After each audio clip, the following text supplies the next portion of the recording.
Smash that limiter!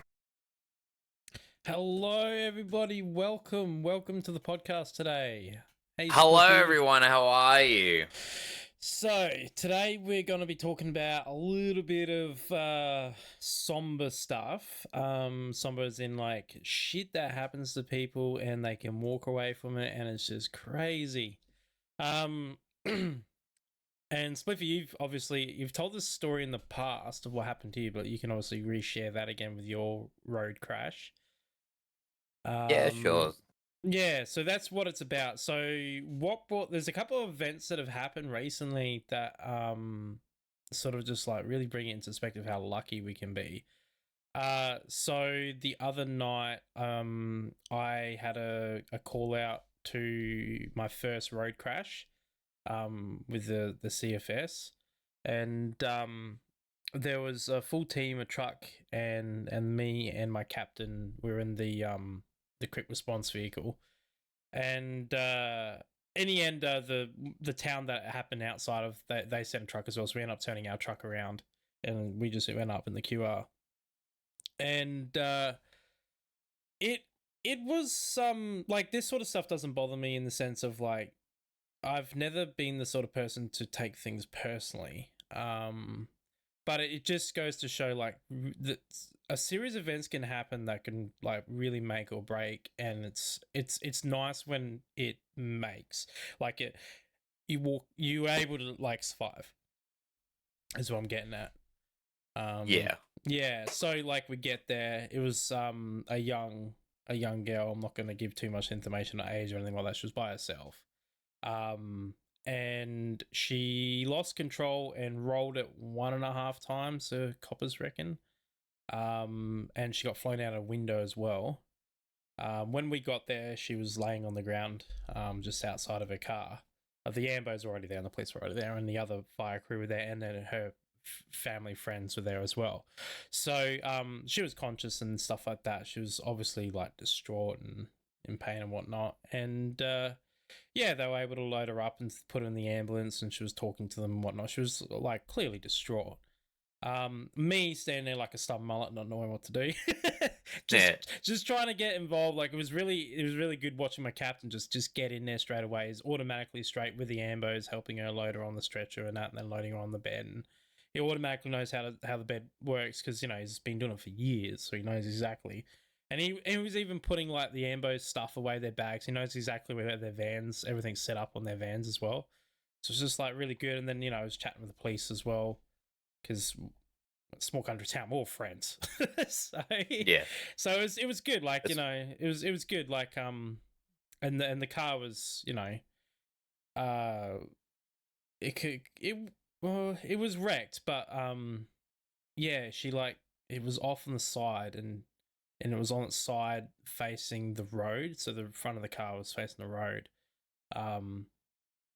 And she had a canopy, like a big aluminium canopy on the tray on the back of it, and apparently the door was open, or the door came open, and that they reckon that was enough momentum absorption to stop it from rolling that extra time, and if it did roll that extra time, unfortunately, it might have been a much more grim accident because it would have probably rolled on top of her. Yeah. So, so yeah, it just really puts some perspective. And then there was another recent thing as well that happened with Paddy.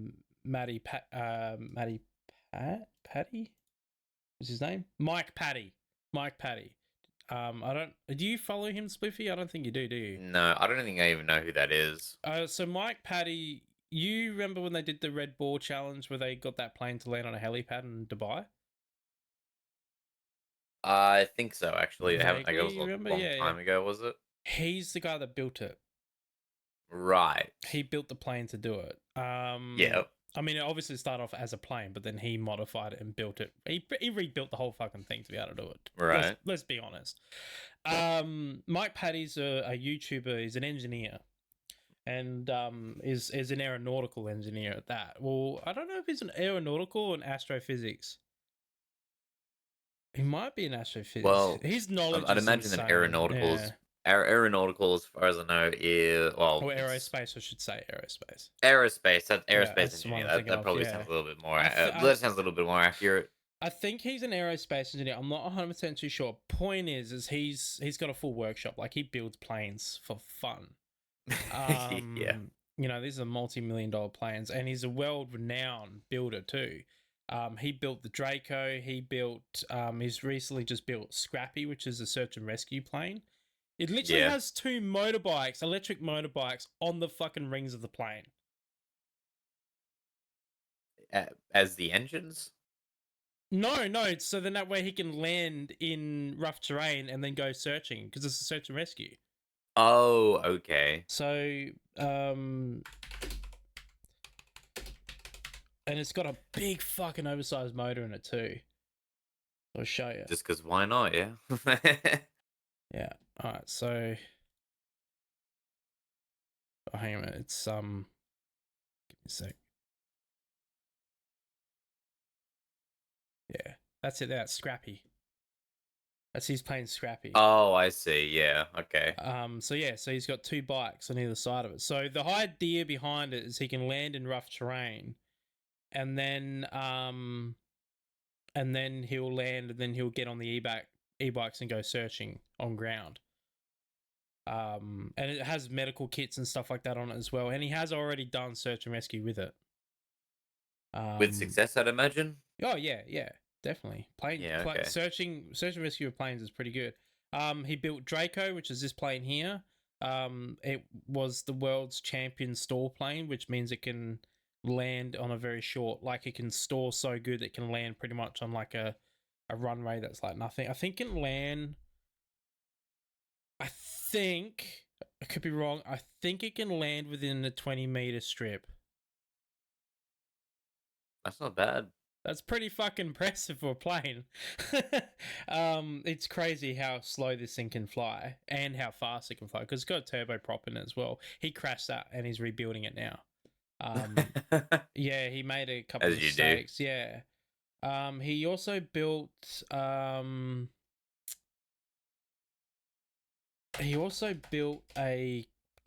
Cub Carbon. Like he bought a Cub Carbon and then modified it and whatnot as he does. Draco's his most favorite plane. And like I said, he did the Red Bull Air Race plane. He built that. He's also currently building a Goose. Or was it a Sunderland? I think it's a Goose. Just trying to find pictures of his bloody race plane. He's got a plane like this, and this is the event that recently happened. So he's got a plane similar to that, and it's his racing plane that he built. And long story short, he was flying back, and he's got his mate in the plane with him. Everything's routine. It wasn't like a show or anything like that. He was just flying normally. It wasn't anything crazy, and he had a catastrophic engine failure. It blew up. The engine blew up and filled the cabin full of smoke, and it was on fire. And he then got on the radar and he's like, mayday, I've got a emergency catastrophic engine failure. I'm going to have to glide 40 miles to the closest airstrip. So he glided 40 miles to the closest airstrip, which is insane. Yeah. Because obviously there's no engine. There's nothing. Yeah, he's just on his own, and whatever happens, happens. So anyway, long story short, he did land safely. So this is now the second crash he's been in, actually. So the first one was he's just walking away from crashes like they're nothing. Yeah, exactly. So the first one was so the first crash was Draco, and this is obviously what I'm aware of. He might have been in a few others. I don't know. Like I said, he's an experimental builder, so he builds experiments of planes and stuff. So his first crash was in Draco. It was him and his wife. They were taking off, and it was a really windy day. And on Draco, because it's a tail dragging plane, which means that the wheel is on the ground on the tail. Yeah. So it's a tail. Flying a tail rudder plane is really difficult. Takeoff and landing is the most dangerous part of flying those planes. And as he was taking off, the wind just gusted, and he ended up like zigging like that, and it ended up. I wonder if I can find the video. Actually, just show you. He basically what happened was, yeah, here we go. Just give me a sec. By now, I'm just muted so I don't get copyright. So basically what happened was it was really, really windy, and as he was taking off, you can see that it just caught it, and then you can see the crash there. So it was taking off, and then it just the ring dipped down and it ended up just crashing, and then Oh, yeah, I see. yeah. So very, very lucky. At the moment he's doing like a give Ray thing. I'm not affiliated with Mike Patty or anything like that. I just really like him.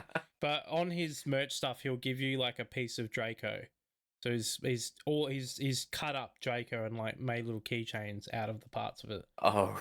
It's pretty smart little fucking sale Yeah. there. Anyway. Yeah, it is fundraiser for his yeah. new play. So he looks like the kind of character where he would just have a casual plane crash on a Tuesday morning. Like, hey guys, you want to go out for coffee? I just crashed my plane. yeah, so he had a catastrophic engine failure, and he ended up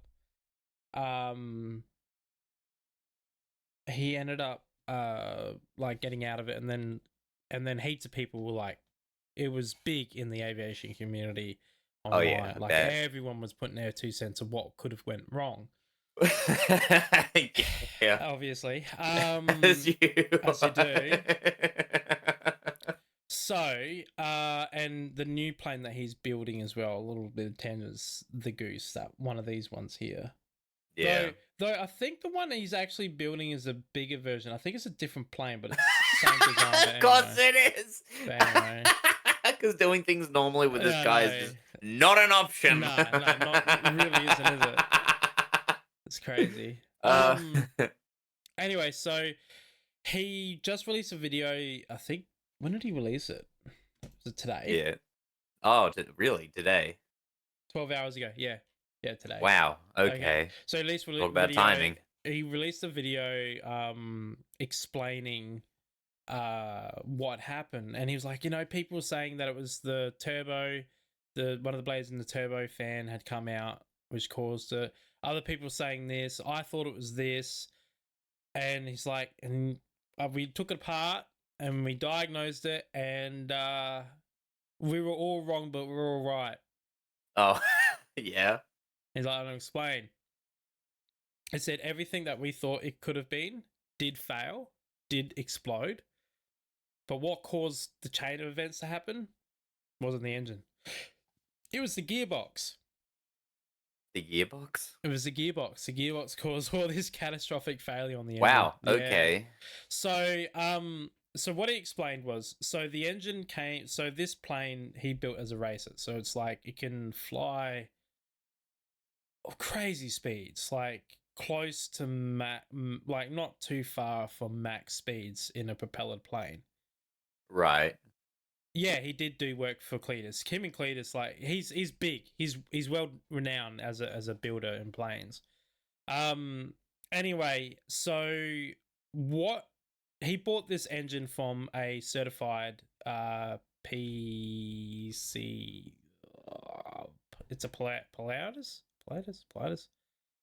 It's a certified plane. It's basically, so he works in, so there's two different type of planes you get in the world. You get certified, which means that you have to do the logbook maintenance by a certified mechanic of that plane, who's certified on that plane, and it can only be repaired with certified parts, which means even a fucking rivet has to be approved and certified for installation on that plane. So certifications like all your commercial stuff, all your private stuff like Cessnas, stuff like that, they're all certified vehicles, certified aircraft. So you can only use certified components on them. There's no aftermarket. It is only certified. If it's not certified, you're not allowed to install it on the aircraft. Doesn't matter. You also have to have the routine maintenance on the motors, which means overhauling, which means at a certain amount of hours by law, you have to have that engine rebuilt. And this is Wow. pretty well international. It's here in Australia. It's in America. It's in England. It's all over the world. It's more of an international thing in most of your like Western countries, Asiatic countries. I'm not too sure, but and then you got your experimental aircraft, which are not certified aircraft. Like you can never use them in a commercial setting. They're really only for private use and experimental, like building and playing and designing planes, essentially. A lot of the experimental stuff is done by the commercial stuff when they start, designing new planes and experimenting and stuff like that. That's the reason why that's there. It allows people to be able to fly a plane but not have the same scrutiny as a certified aircraft, because it's literally they're experimenting, they're playing, they're building, they're learning, that sort of thing. You still have laws involved in it, like you still have to do your routine maintenance. It still has to be checked and all that, but you don't have to use certified parts. You can use parts you make in-house, you can use aftermarket parts, you can use manufacturing parts, and same thing as well. It can be inspected and rebuilt and all that sort of stuff like a normal plane, but it doesn't have to be certified person to that vehicle. It just has to be done by a certified and ticketed licensed aircraft mechanic. So that's the difference between experimental. Like if I was to become a pilot, I'd probably buy an experimental plane over a certified plane just because it's cheaper in the overall maintenance, because I don't have to go to like a Cessna dealer or a Cessna certified repairer. I can just go to any aircraft mechanic that is just an aircraft mechanic basically to fix it. Or you can do it yourself if you get accreditation as well. Or the other alternative as well, what you can do, which a lot of other enthusiasts do, is they do the work themselves and they logbook it, and then they get a certified mechanic to inspect and check and sign off on it. You can do that as well, as long as everything's double and triple checked. Essentially, it's not as scrutinized. So this aircraft is an experimental aircraft, so therefore that's why it's got like a Pratt and Whitney gigantic fucking turbine motor inside it. And the turbine motor came from a certified vehicle, which means that all the books and that are all being filled out. And he assumed it still had 400 errors on the motor before it needed an overhaul. And so that's why he went through it all roughly. He was like, yeah, the engine's good. The engine was good, but the problem is he didn't check the backlogs from early days when that engine and that gearbox came from another aircraft. So this engine's gone through 3 different aircraft through its life, and it had to have the gearbox taken and repaired, and he didn't know that. He said it was his mistake because he didn't look that far back, and he didn't even think about the gearbox, because usually you don't. Usually it's always the engine in a plane. It's the gearbox is kind of like a sort of an afterthought, even though it's just as important. And when he looked into the records, he found that the gearbox had an issue with. So what happens is like the teeth, like that, right? In a lot of aircraft, there's usually very low tolerances in everything, because everything's got to be sort of engineered perfectly. Otherwise, you can they try really hard to make sure failures don't happen. Anyway. So the teeth on this gearbox in particular will sometimes get a bit of play like that. And he was saying what happens and what can happen to them is they can bind up, like they can get stuck together. And then what happens is the pressure of them binding up ends up doing this. And then they smash together. So it will like bind them up and flick them out and then smash together again. And when that happens, it does this. It fucking strips the teeth. Now, these teeth are supposed to go all the way across there. This is on his gearbox, by the way. And the biggest issue with this is important for governing the RPM of the propeller. Because it prevents the propeller from spinning too fast that it overspins the engine. So you can see where this is going. Yeah.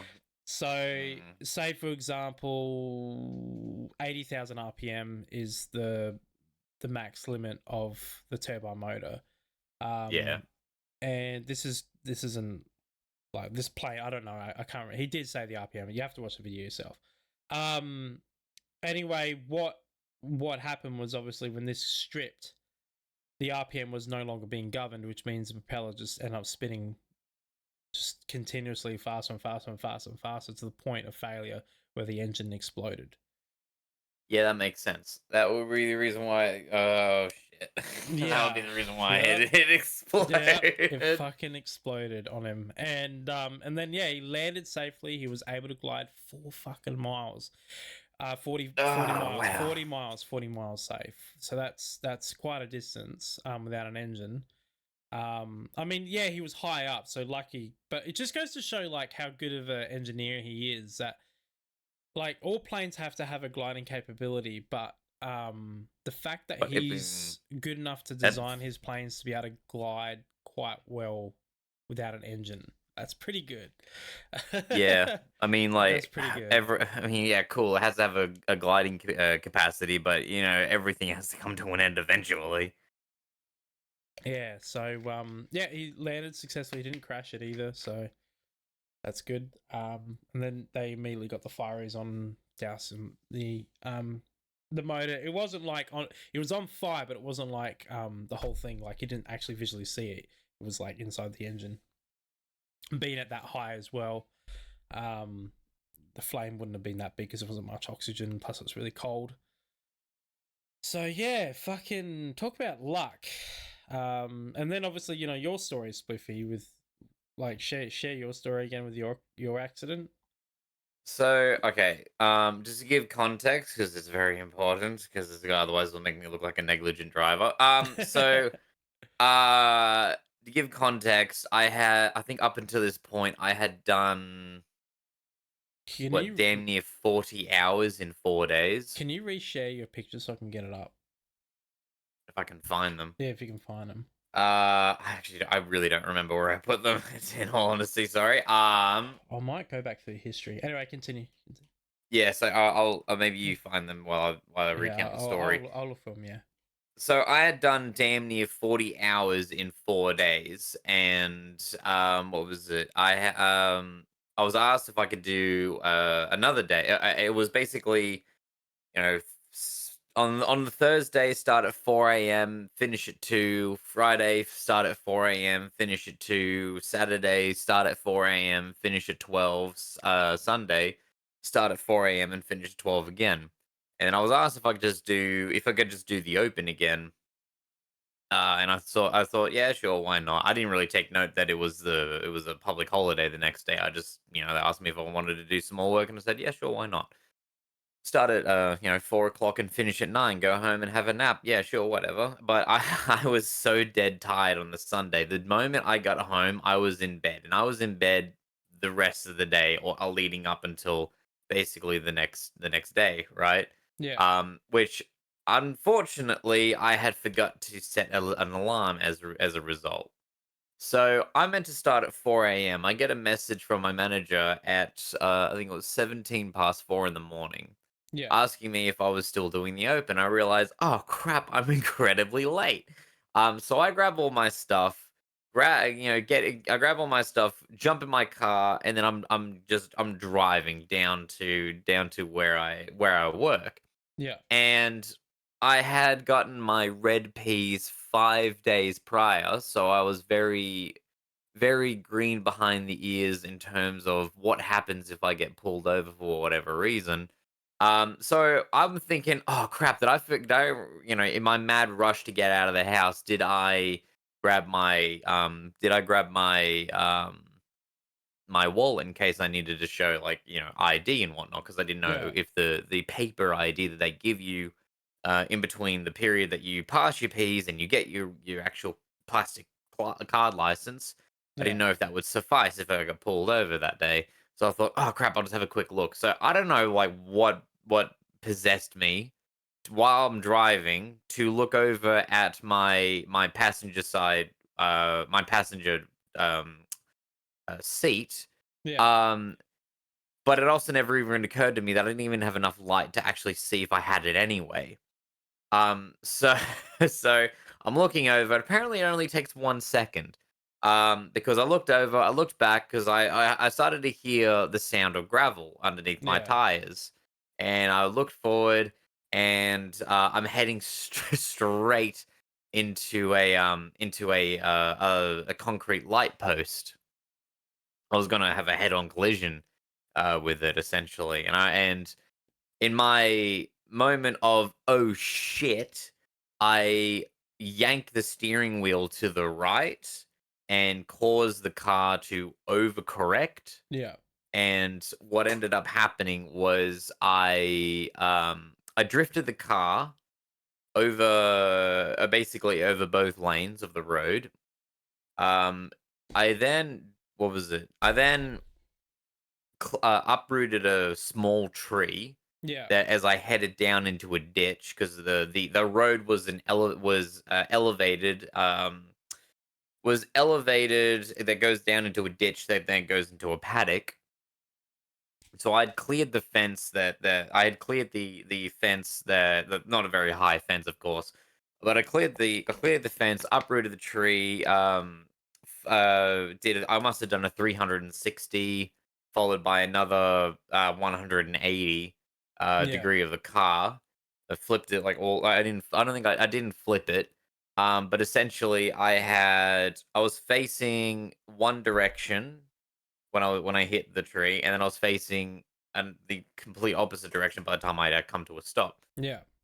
Um, but yeah, I had completely totaled the car. There was no doubt about it. I mean, the dash where the handbrake, like, Yeah. all that had basically popped out of its position because the car had actually basically bent, sort of like a banana.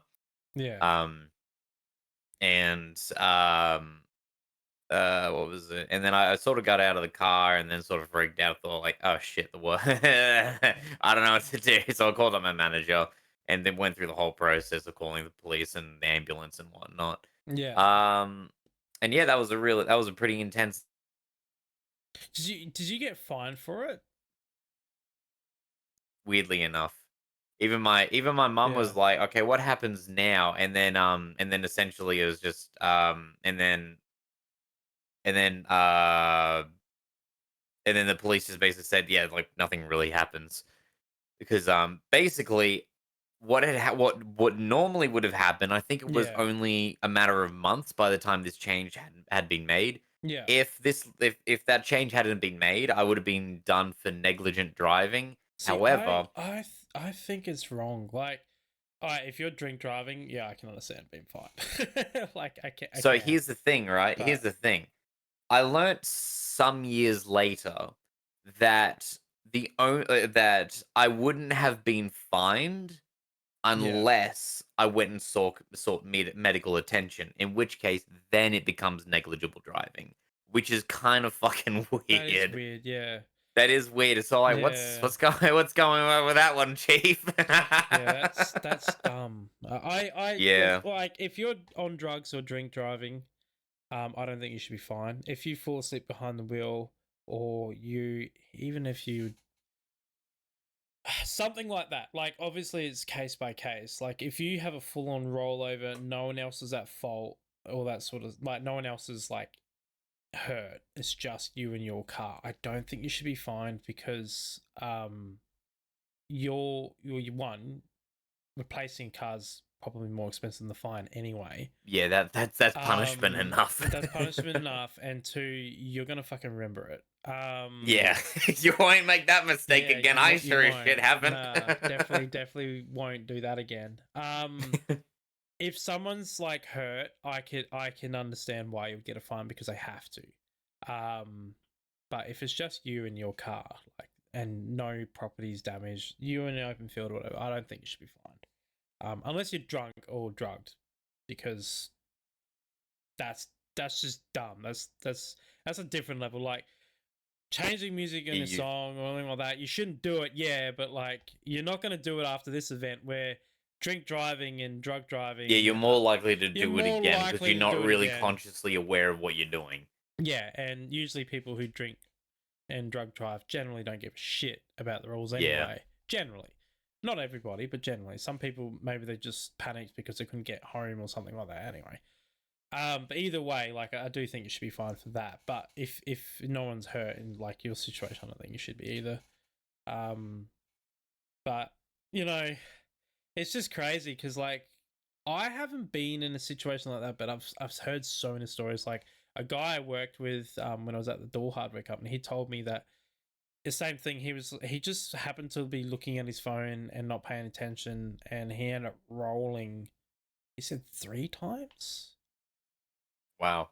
Yeah, he rolled his car 3 times, Yeah, I think. that's a lot. And he was talking to my boss at the time, who's also rolled a car when he was younger. Um, and it was interesting listening to him talk about their stories because they both walked out unscathed. Hmm. Which is pretty crazy and lucky. They both happened to do it in a paddock where there's no trees or anything. And he said he was like that far away from hitting a tree, which he reckons if he hit that tree, he would definitely be dead. Yeah. They both said it's an unreal experience because when you roll it, it's like it's in slow motion.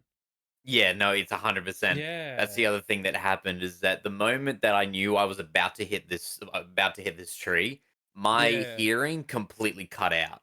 Really? I couldn't Yeah. hear a fucking thing until I hit the impact and I was rolling the car. Yeah. And that's like I was just those movies. I think I once saw this movie. It was the first Doctor Strange.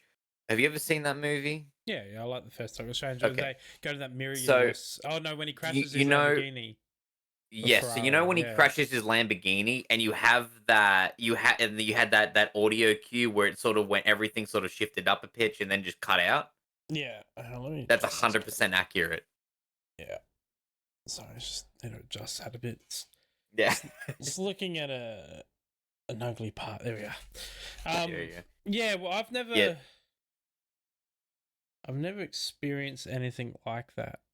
Yeah, and I pray that you don't because it's not fun. Yeah, I bet. Um, I've only been in like fender benders situations. But mind you, I'm on the cautious of driving. Like, uh, when I had the Commodore the Laser, I was way more risky in driving. Right. Especially the Laser. Yeah, I know you've been in a few. I was as I was looking for your picture, Spliffy, which I couldn't find because going through 5 years of images is just nuts. Yeah, I don't know. Maybe I've got them saved somewhere. But I do have I honestly don't remember though. Rosdog's crash saved, which I can pull up. That one with the fuck, I forgot what it's called now. The little green thing. Well, it was originally black, but then you painted it green and black. The charade, that's right, the charade. Fuck, where the bloody yeah. Here we go. Copy link.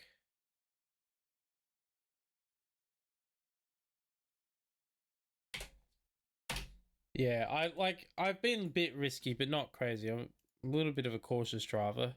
Yeah, Yeah, no, it's better to be cautious. that's what happened with Rosdog Charade. Again, they were lucky, and they were swerving for was it a deer or a kangaroo? And anyway, and it wasn't him driving; it was his mate driving. Oh yeah, And I remember that picture. essentially, he what did he braked instead of accelerating, and that's where you lost the steering because the front wheel drive. Oh, When you oh, brake, did you not have you lose ABS in? no. No oil on the road. Was oil on the road. Oh, okay. Yeah, this is in the hills as well, so it's like fucking tight corners and shit like that. Oh yeah. So yeah, it's crazy. And then there was even that time when we were in the 300ZX, and we're coming back from the gun club, and then we're just turning right, and then next minute, fucking 4 rotations of spinning later, ending up in a fucking completely different location. That was fucking weird because like he didn't even in the wet and brakes, yeah. Um, and that time was fucking weird. So like we're just like chatting, talking, and we just like, we were going from a dirt road that goes up an incline like that, and then turn right, to head to where we need to go. And the road, it's the main road, and there's an offshoot that goes into like a different suburb that way. And he turns and drives forward. And he wasn't even accelerating really. Like you gave it a little, like just to get up over the hill, but like he didn't. There was no foot to the floor or anything like that. Next minute, fucking me and him just seeing everybody, and we're just spinning around, lose control. And then he happened to, well, we didn't really recover. The car kind of just did its thing, and then we just ended up safe. And then like we ended up at that offshoot towards the other suburb, and we ended up driving that way. And we just looked at each other, and we was just like, well, that just happened. Like, what the fuck? It was just random. It just lost traction and just fucking like that. And just like, and we're like, what the fuck? We did nothing. We're just driving. The car's possessor's got a mind of its own. Because like in the 300ZX, you know, it's a 6-cylinder twin turboed car. Oh fuck yeah! All right. So it's got power. Me personally, I don't like the look of them. I think they're a bit of a girl's car, but but they fucking do get up and go. And they're a wide-bodied, long car. If you've ever seen one, do you know what a 300ZX looks like? I'm gonna say no. I might. I mean, if you put up a picture, there's a 50% chance I'll be like, oh yeah, I know that. Yeah, that's the 300ZX. So it was his Mrs. at the time's car. It was yellow. And it was a Japanese import one as well. So oh, was, yeah. I think I've seen those cars. Yeah, that's exactly what it looked like. Exactly that. It was a fair lady as well, so it had all the Japanese quirks and shit like that. The rear wheels on these also have turning capabilities, so they'll turn a bit. Oh, really? Yeah, to keep traction on That's the road. really nice. Yeah, they're a performance car. Yeah, it does. They're really, really powerful cars for what they are, but they're also like kind of hard to work on. That's a bit of a shame. You kind of have to know what you're doing with them, because like to get the engine out, so to get the engine, because of the shape of them, to get the engine out of them, some of the mechanics I know, you have to take the whole front end off, so the front bar and everything comes out. You have to lift the back of the car up with a hoist, so then that way you can bring the engine out on an angle. Because you can't like lift it out. Oh, out, really? Like, it's a pain. It's the way it's designed, because it's aerodynamic. It's a big engine in a small engine bay, relatively. So it's kind of a bit of a prick to work on. And they were low as well, so a lot of jacks can't get under there as well. So, and they're heavy too. They're like 3 ton, aren't they?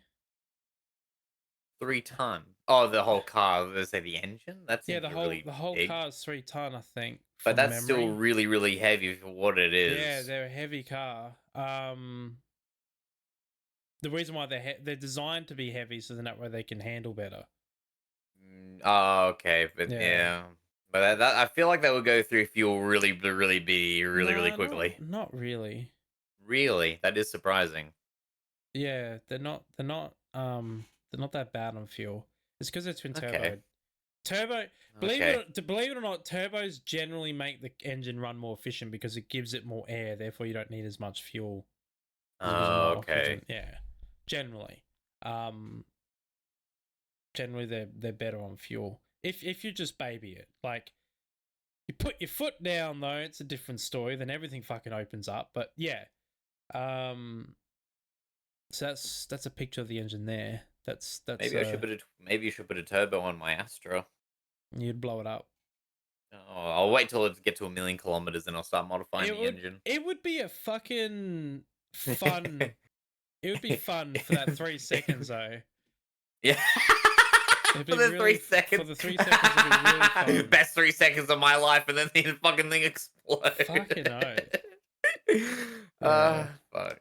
Yeah, nah. See, that's how little room you get in the engine bay. It's not much, is there? So a No. 3 liter Oh, V6. you serious? Yeah. That would be a prick to work on. Yep. There is no room in that.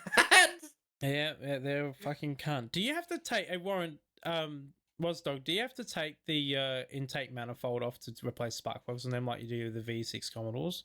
Like the VEs and the can't got up to 240 kilometers per hour. Yeah. Yeah, that wouldn't be hard. Can't remember whether you have to take the intake manifold off these to get to the spark plugs. Because that's one thing I don't like about the alloy techs and the VEs and the VFs. You have to take the whole intake manifold off just to get access to the spark plugs. Oh, yuck. Yeah, I always found that weird. Because, yep. No, it's not too bad. Yeah. Yeah, it's a problem. So I don't like BMWs. I still don't get why people think BMWs are such a good car. They're fucking shit. They're not like they're like the fucking hate 'em. iPhone. Hate They're 'em. like iPhones, right? It's more so about the Oh. but it's kind of like it's a status symbol. It's like I own a BMW because like But what do people who buy BMWs are usually the same people who take the damn thing to a mechanic to get worked on. They don't really work on it themselves, so they don't give a shit. They're in it for the badge. They're not in it for the car, really. Like, don't get me wrong, like the blocks, the engine blocks themselves are pretty good. But everything attached to it, I mean, this is the same with all cars, really, but everything attached to it is just so perishable. Like the radiators, the thermostat housings always fucking disintegrate. Like they just fucking explode all the fucking time, especially on like the is it the E85s? Like the most common BMW. They're not that expensive. They're like the price of a normal car. Like they Yeah. always fucking blow up. Like they don't just leak. They just send it. They're just like all the plastic is becoming explosive and they just explode all the time. Just because it's plastic. Like the plastics they use on BMWs is just not designed for hot, I don't know why you would continuous use a hot, cold plastic. cycling. Well, If a you lot can of use cars plastic in cars plastic in is the used first place. plastic. Yeah, I agree. Plastic shit, but it's a cost saving method for car manufacturers. But a lot of modern plastics are actually pretty good on like longevity and stuff like that. They do fail, and usually like when a gasket goes, you have to replace the plastic anyway because usually it's like Ford's what does he fucking call it? The Their sump. procedure. Ford's procedure is when the oil Oh. sump leaks, you replace the whole sump because it's plastic. And it just deteriorates over time. So when the gaskets eventually start leaking, the sump needs replacing anyway. So it's procedure to is one of my hitting my Z keys just suddenly continuously pressing Z. Uh-oh. I don't know why. Malfunctioning keyboard. No, it's not a malfunctioning keyboard. I think it's not doing it now. I think something was glitching out because I got my HOTAS next to me, so it might have been that activating it for whatever reason. Oh, okay. Yeah, I just don't like BMWs, and then like they have the Ineos Grenadier, which is I think is a good car. And they've got the BMW diesel motor in it, which I don't like. Like if I was a company like Ineos Grenadier, I would probably put one of the Toyota motors in it or Nissan. Actually, you know what? I would put a Nissan motor in it. I put the Nissan. If it was me, I'd put the Nissan V8 petrol in it because their V8 petrol is actually really good motors. I think they Yeah, are in terms of anyway. in terms of power or longevity or both. Longevity, both. Oh, good. Yeah, they're not that great with fuel, but they are. Well, V8s generally aren't. Well, actually, that's not true. Oh, okay. A lot of modern V8s these days are not too bad. My boss just recently bought a Silverado, and That big fucking thing. the big fucking thing. Yeah, he saw the photos. He's been working on it all weekend. He's in the workshop now actually. I asked him. I said because he drove 8.5 hours back after picking the car up. Yeah. And I said to her, what is like on fuel? Because it's got a big what is it, 6.7 liter V8 diesel in it. Oh yeah. Hang on, let me have a look. 2500 HD 2024 Silverado. What mode is it? 6.6 liter Duramax V8. Sorry. So it's a big motor, and it is a truck motor, so it's designed like for like a school bus or a prime moving. So they're amazing for tow. It's got an 8.5-ton towing capacity on his because he's got it registered as a truck. So his is actually a truck. Yeah. Yeah. Both legally and physically, it's as big as one anyway. It's got the engine out of one. And he said he got 13 mpg, which is pretty fucking good for its size. What is a gallon in liters? Like what, 2.1 liters? Yeah, something like that. It's really good. My car's Miles. 10. So his is only 3 liters more than mine, and mine's a 4-cylinder turbo diesel. And it's half the size. Because I think his car weighs 3.7 ton, I think. I asked him the other All day. right. I can't remember exactly. Oh, hang on. Okay, I'm just gonna go with that. All right. So, what? How many gallons per liter? It was 13 mpg. 13. So 8. What the fuck? I'm guessing this is telling me the truth. 8.723 kilometers per liter. Is that right? That sounds accurate. That sounds 18. So it's 18.09 liters per 100 kilometers. okay. So he's got 13 mpg. Mine's 10. Yeah, 5.53 kilometers per liter. That's what I'm getting here. Mine's 10, which is 23.5 liters per 100. So his is technically more efficient than my car, Yeah, right. and it's like 3.7 ton. And it says it drives like a car, which is pretty crazy. Yeah. And it's like a bullet. So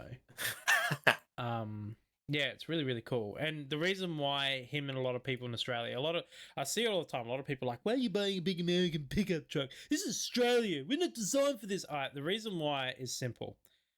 You buy a 79 series Land Cruiser or 300. We'll just use them because they're like top of the range towing models you can buy at the moment. All right, so they're like between, say, 70 to 100,000 there, right? So you buy that to tow your big fucking 3.5-ton caravan. For starters, that 3.5-ton caravan, as soon as you start adding load anyway, you're already over the towing capacity of it. Just saying. Yeah, right. But generally, that's what people do. They put a GVM upgrade on it. That's usually an additional, depending what you do, 5 to 6 grand. And then you add all the accessories, say dual battery systems, all that sort of shit in it. Starting all this crap to it. Fit Tow Pro, because a lot of them don't come out with Tow Pro or some sort of electronic towing system for your caravan. So that's that's a couple of $1,000 there in labor and whatnot if you don't do it yourself. You end up getting bigger tires. That's a couple of great. Point is, you start looking at 10 to 20, $30,000 in accessories over time to get it set up for towing. Yeah. Right. So they end up being like $130,000, Whoa. $140,000 in total of just building your car for towing. Yeah. So people don't realize that, yeah, they bought the car for 80,000, but then they spent like 30, 40 grand on fucking accessories on it. Like long range tanks, the whole works. Tuning, a lot of people get it tuned for towing, all that sort of shit. Some people start fucking going to town on like disabling EGR valve, and that technically is illegal, but people do. Yeah. So you end up being around the 130, 140 mark anyway. Or you could just buy this for that price and you don't need to do anything. It's already set up. It has the electronic towing system. It's already lifted factory. It comes with like 38-inch tires. Like the thing's huge. You're not gonna blow up the engine with this thing. You will blow up the engine on a 300 series Land Cruiser over time.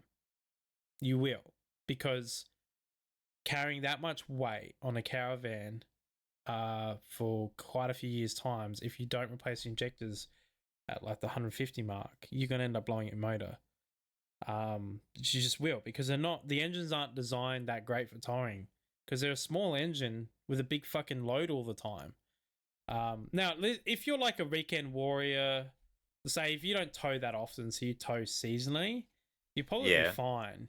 You won't have an issue. But if you're like a lot of people that end up buying these big things that tow pretty much full time, then yeah, that's why they're a good option, because you spend a large money up front, but you don't need to spend any more because it's already set up, ready to go. It is literally designed for towing. Now, off-roading, you could take it off-roading. Me personally, I wouldn't, because of the size of it. It's gonna be hard to get it into a lot of tracks. It'll be fun in the sand, but yeah, like it's a towing vehicle, and a lot of caravanners generally don't take their 3.5 ton caravan through the sand anyway. So that's the markets for. That's why it makes sense. The thing I personally don't like about the American pickup trucks is just the quality. They don't paint their parts, so even when it's brand new, you will find rust on it. Oh, piss. Just because they don't paint their parts like we do in Asianic manufacturing. Yeah, So like you kind of have and to. yeah, we do. We paint all the parts in Japan and stuff like that. So you will get a lot of rust and stuff like that. But yeah, and they wax their chassis as well, so it's got a wax on it. So a lot of people end up washing and washing and washing, and then they wash all the wax off and they don't reapply it. So the chassis end up rusting pretty badly on them as well. And there's a few other bits and pieces and stuff like that on them that are a bit sort of how you're going, but overall they're not bad car. They're just like any other car. No car's perfect. There's no real best car, but yeah, it's all just a balancing act. Yeah, and then that balance gets thrown out of whack with time anyway. Like, I knock BMWs and all that sort of stuff all the time, but if you are in Europe, in England, where they're designed and manufactured and engineered to live in, they would be actually a good car. They probably wouldn't fail as much because it's much colder climates. The heat cycles aren't as severe. Here in Australia, the heat cycles are really severe. You know, because a lot of the days they're like 30, 40-degree days. And then at night it gets down to minus in some places. Like, that's not good on a car designed for only cold climates. That's why they fail here in Australia. But it's a different scenario depending where you are in the world. Each car's going to be different and act differently, or built differently as well. Australian cars generally are built a lot different to, say, the European counterparts. Either through emission regulations or it's just the need. You know, our cars are built differently to deal with longer driving and stuff like that, like for our market. They're not built specifically for Australia. Usually Ford's probably the only one that does that, but they're built for Asiatic countries, which Australia is technically a part of. So a lot of Asiatic countries match Australia's climate. Right. Which is why generally Asian countries... Yeah. That might mean a Daihatsu would be perfect for Australia. You really want that Daihatsu Hijet. I want one so bad. I will get one. Yeah. When the Astra, not dies but decides to transform. Yeah. That's how that works. Have you seen fucking reviews on the new BYD Shark? Have you seen everything carrying on about that? Hang on, BYD Shark.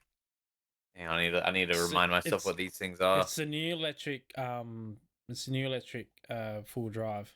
It's all electric. I see. EV full drive. Yeah. I was watching this video of this guy doing on it, and it was really funny. He's like, "So I've got this BYD for review and whatnot," and he's like, "So people ask me what I think of it," and he's like, "I'm not a fan of the quality control." And then he switches to his phone and starts showing it around.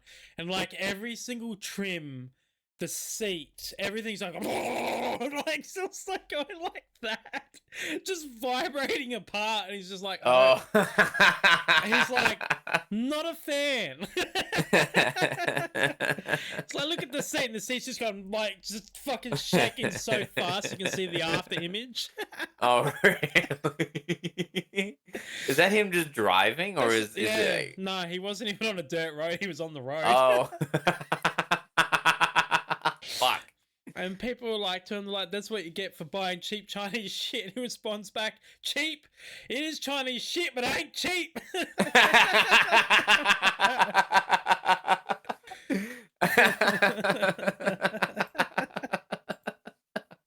I fucking hate, oh man, I will never ever buy a Chinese piece of crap.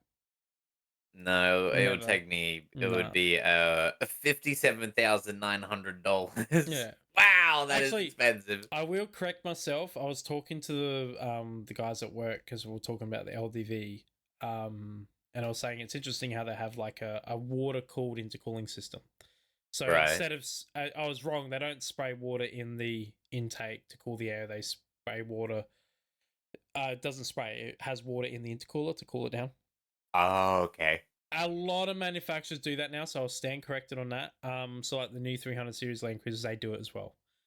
But obviously their quality is a lot better because, well, they don't leak.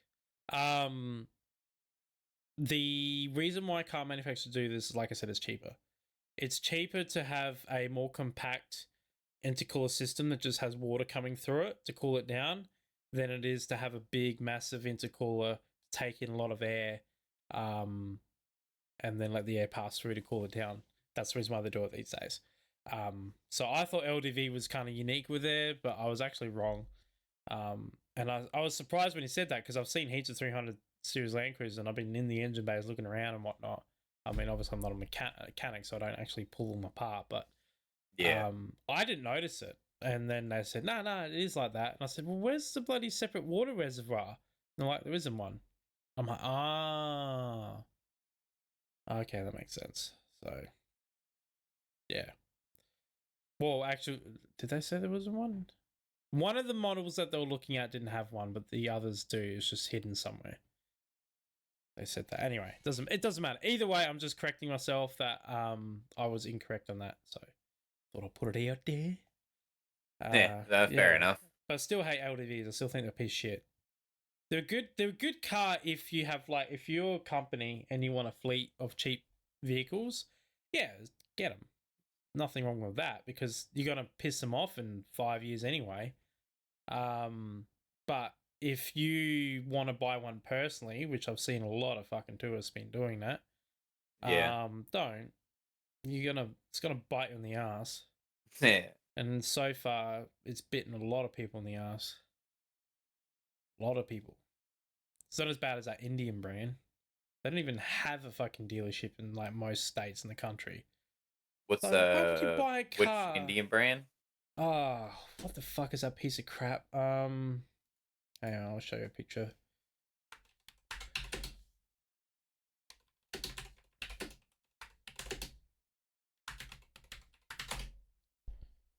What the fuck is it called? No, it's not a Scorpio. So they have one dealership in the entire country. Is that what you're saying? Manjira. I think it's called a Manjira. That, right. Yeah, this piece of crap. This shitty thing. This thing.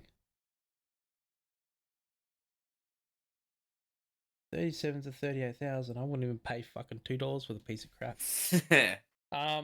Yeah, these things. So this guy called up asking about that. I couldn't even get listings for oil filters for it. I was like, not interested, sorry. Because we can't even get oil for it. Oh really? What the hell? I couldn't figure out what oil it uses, and there's no dealerships in our state for it either. So you can't get REM stuff. And then when I was looking online, because Arthur said, "Nah, sorry, we can't help you," and he's like, "Is anyone in town help?" I'm like, no one will be able to help you on that. And he's like, "Why did I buy this?" I'm like, "I don't know. You just answering your own question. Why didn't you do research?" Anyway. Yeah, Yeah, buy it, but you can't Yeah, fix it when it needs to be fixed. when I was looking online, there was a guy in Victoria had bought one. He ended up selling it Yeah. actually. Oh, he was selling it. Good No, luck. he ended up selling it.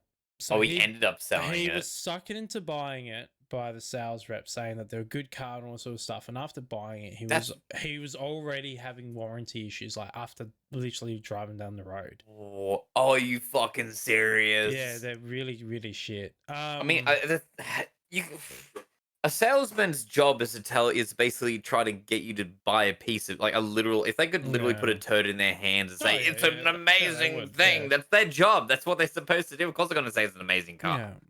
Yeah. So anyway, so he ended up buying it.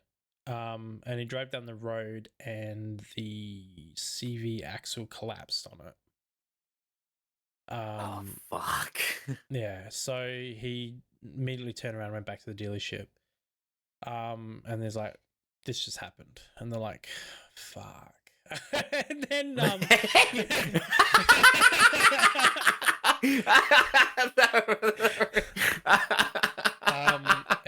he ended up finding out later on that like it's been happening to a lot of them. Oh really? Yeah, there was like a bad batch of CVs in manufacturing where the circlips weren't in the CV joints, in the actual universal joints in the CVs, the circlips weren't actually installed in the manufacturing thing apparently. Oh fuck. And so like they were just coming apart. Oh no. And when they come apart, they obviously get damaged beyond repair, so they have to replace the whole fucking shaft. Now you would think they would recall that, but they didn't. What the fuck? So, because apparently they don't have serial numbers in their parts, so they don't know which batch has got the bad batch and shit like that. So they didn't recall it because they didn't know. So it's going to be a case by case situation. But it's like that's kind of dangerous. Anyway, just fucking drive shaft coming apart while you're driving 100 kilometers per hour. Yeah, that's real safe. How did that car get sold in Australia, but the Toyota Champ isn't being sold in Australia? Someone's paying someone. That's Someone's paying someone. Something's going on, man. Yeah, like that. I wanted my $20,000 car, and it's not being sold. How much were these things? How much do these things cost? Do you know? like 30 to 40,000. I think the same price as Jimny. Someone is basically trying to shaft Toyota because they managed to engineer and build a cheap car, and they're like, no, you can't sell cheap cars. That'll fuck everyone else over. Now, mind you, this is one person that was talking on the forums, and the forums, you know what forums are like. So I take everything with a grain of salt. I don't necessarily take what he says as gospel. Anyway, turned out that he had to wait 3 months for the CV shaft to get sent for. What the fuck? So he ended up waiting 3 months with his car at the dealership for it to come, and then for it to then get put in, and then he went and drove it for a while for then something else to go wrong with it. So then he ended up getting it warranted again. And then he ended up just selling the car back to them. It was like, sorry, this is a lemon. I want a different brand. Yeah. And then when he found out as well is that literally there was one dealership that was the one that sold him it in that state. And if he was to travel outside the state, like I said, South Australia has none. You can't get, and mechanics won't touch them because you can't get parts for them. And you can only get parts for them. There's no aftermarket stuff. There's no Ryco stuff, nothing. No one would touch them. So I don't understand why Australia government lets these pieces of shits be sold in our country. They should not be here because they're not at the quality that is the standard here. And they just keep bringing these pieces of crap like Cherry, fucking, what about the Songyong companies when they were having issues with their bloody anti-brake system accelerating the car into the back of other people's cars. Like, why are we doing this shit? Like, we're supposed to pride ourselves on safety, and they keep letting these crappy car manufacturers in.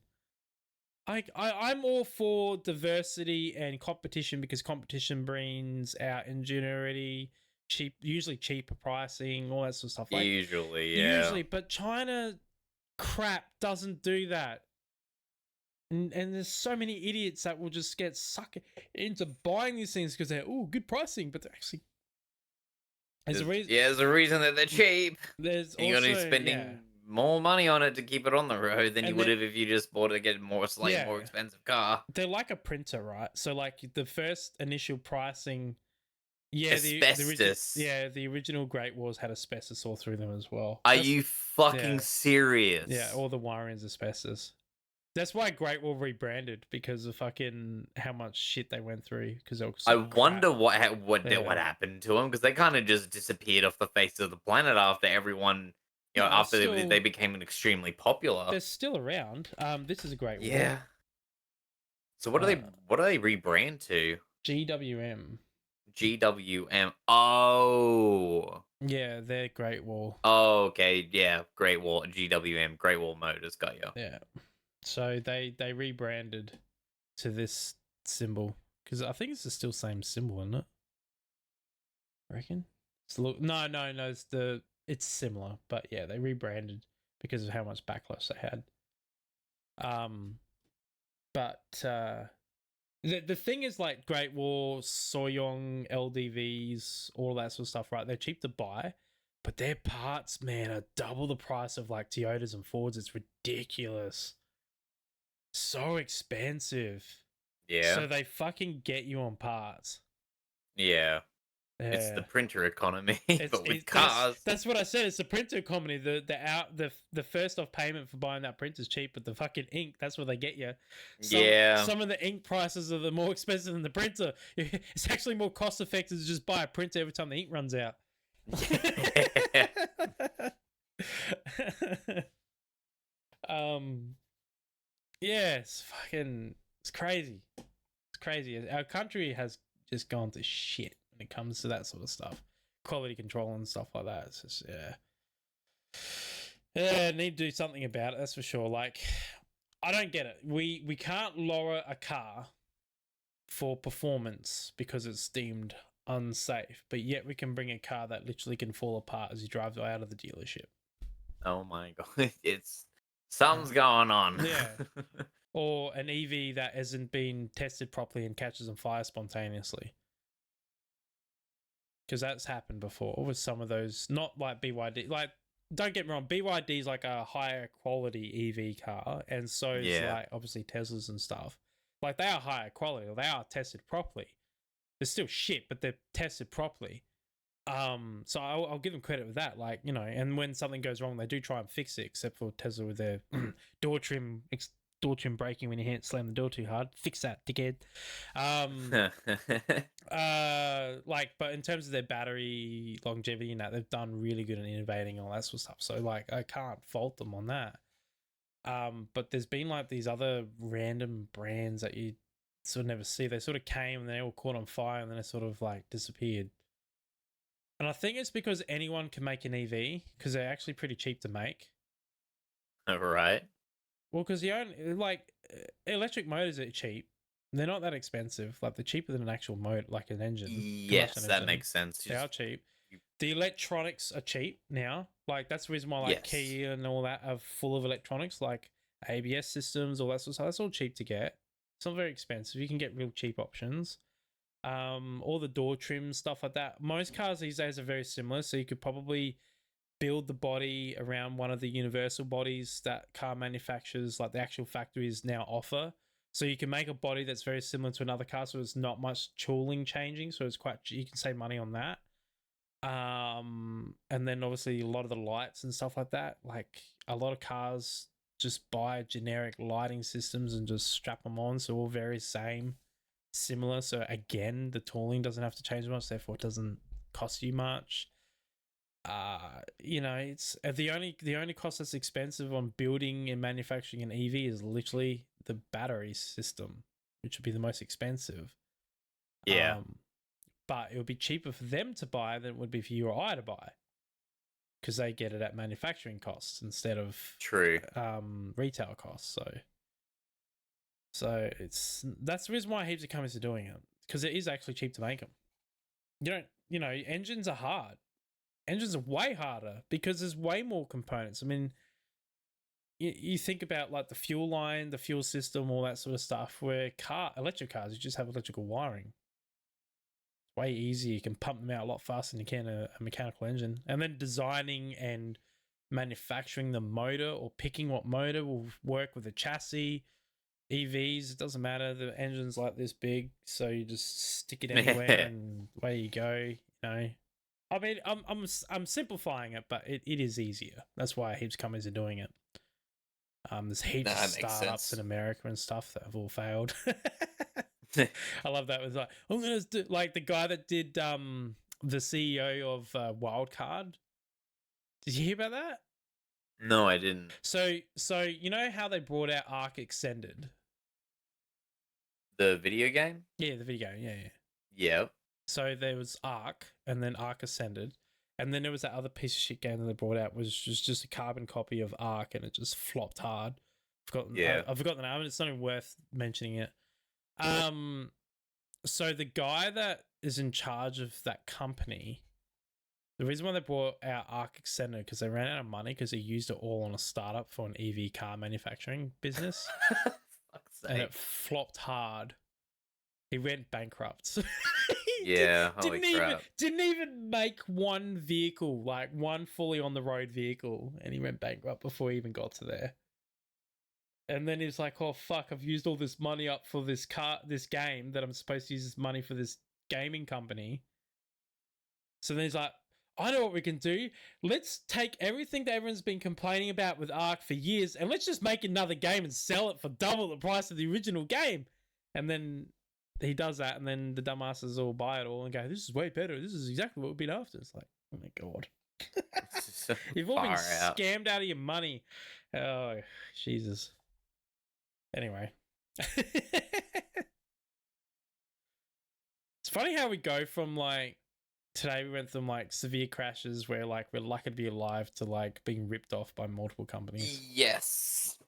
Yeah, we have a tendency to do that. We Yeah, I we may as well call ourselves the tangent bashers. I love a good old tangent because you never know where we're gonna go. Yeah, Unpredictable. kind of like what happens when you lose control of the car. Hey, yeah, it does go in line with that theme, doesn't it? It really does. Yeah. Alright, now to try and find someone who to bloody raid into since it's knockoff time. Me and Ray are gonna end up playing what's fucking there's a It Takes Two. The developers Yes. that brought out another game, I'm gonna play that today. Oh, okay. It's gonna be fun. Yeah, I know which game you're talking about. I can't remember the name of it though. Yeah, yeah.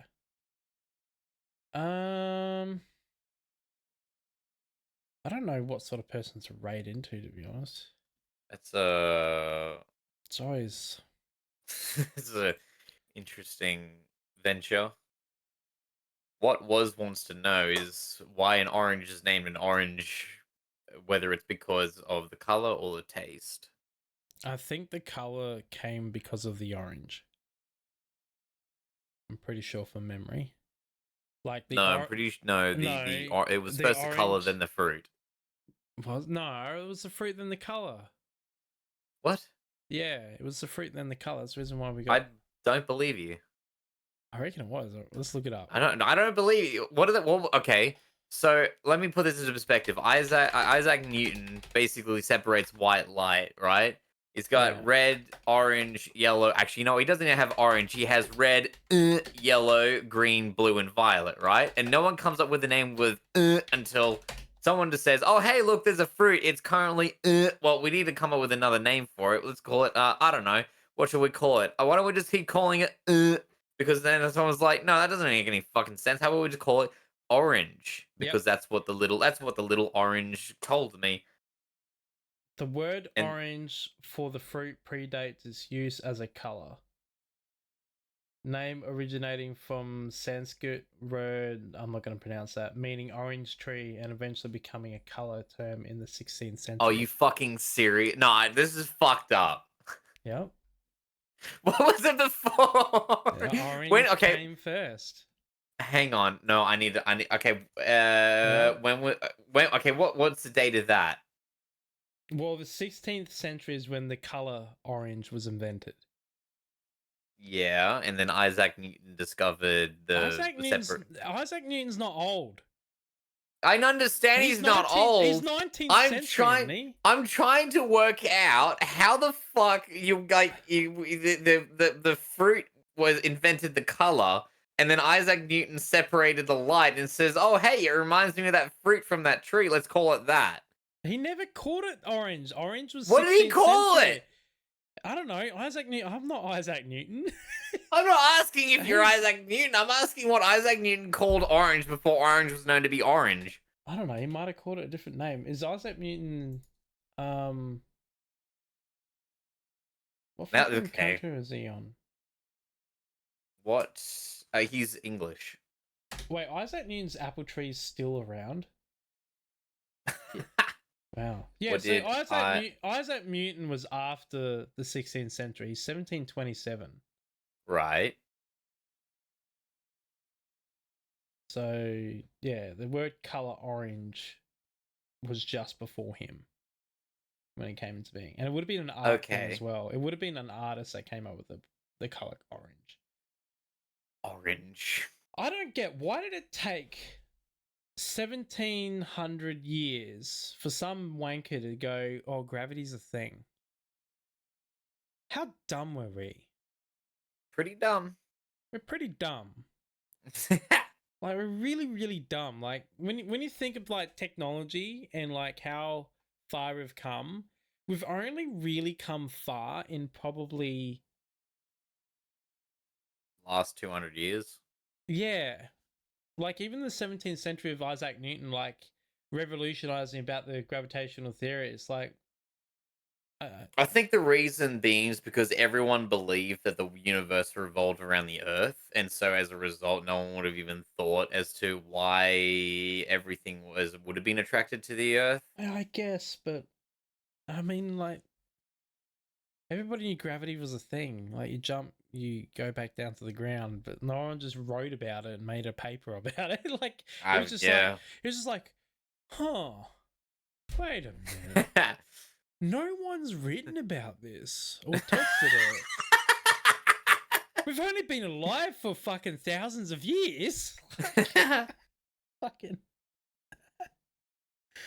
The invention of paper was probably only a couple of thousand years before that as well. Like, Yeah. oh, anyway, humans are dumb. I love it.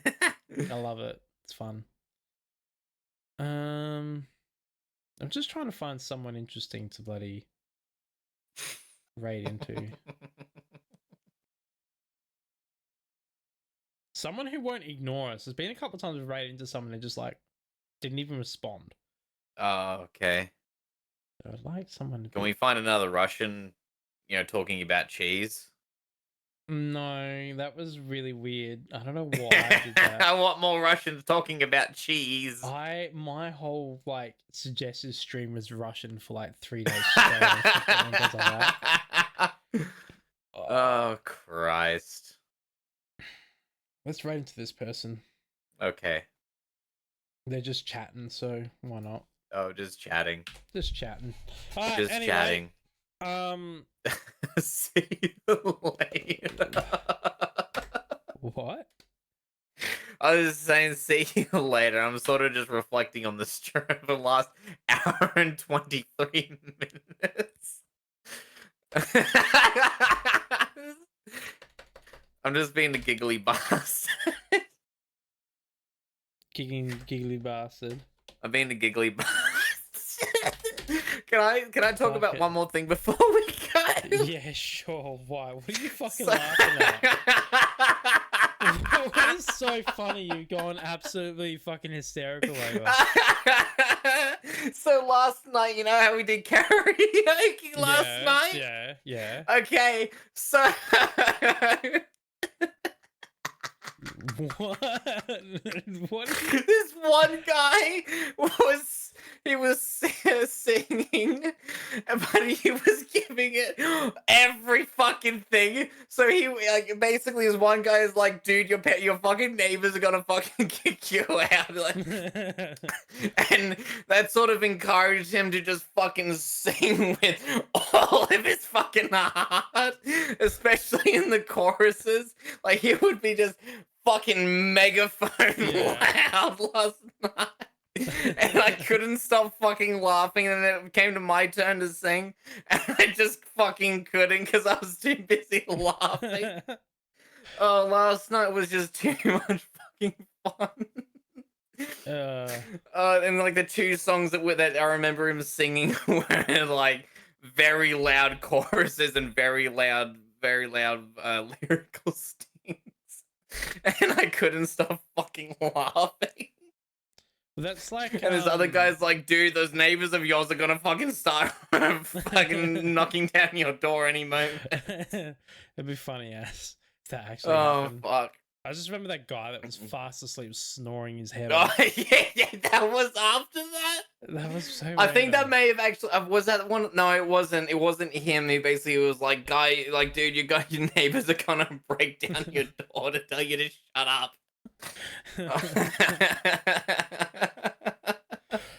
That's funny. Okay, we can leave. We can leave now. I hope you have a good day Okay. and night, depending on the world. Goodbye, everyone. I hope you have a We'll good catch you weekend. next time. We're gonna try and get a guest on next Oh, next fuck. week. We'll see if we can get him on. No promises though, but yeah, anyway. All right, catch you all later. Take it easy. Bye. See you later. Bye.